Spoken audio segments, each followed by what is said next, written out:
Tonight, at the start of this Memorial Day weekend, the nation's airlines being pushed to their limits. The biggest surge in passengers since the pandemic.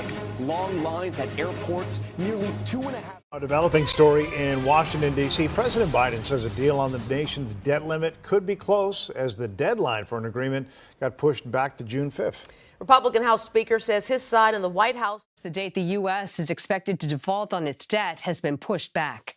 Treasury Secretary Janet Yellen announced Friday the deadline to hit the debt ceiling is now June 5th, giving negotiators an extra. We return now to the battle over the debt ceiling as the U.S. edges closer to a default unless negotiators can reach a deal in the coming days. But the threat of a default is already ringing warning bells. So ABC's Elizabeth Schulze sat down today. Carrie Shurkinski is battling stage 3 ovarian cancer. And due to a drug shortage, her fight is even more painful. At her last chemotherapy treatment, the Florida clinic.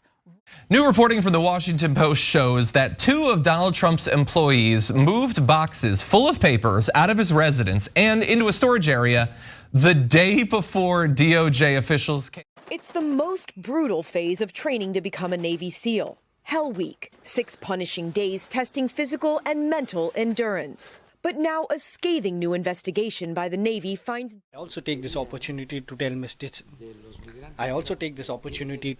Desantis, who yesterday announced his candidacy. All of his playing politics with migrants was because he wanted to be the Republican Party candidate. Members of the U.S. Republican Party have seen their rival Democrats win the youth vote year after year. The leaders of one grassroots organization are trying to change that. NHK World's or to a company called Draken. Denmark has also sold F-16s. More recently, it's in a deal with Colombia and possibly another one with Argentina as well. So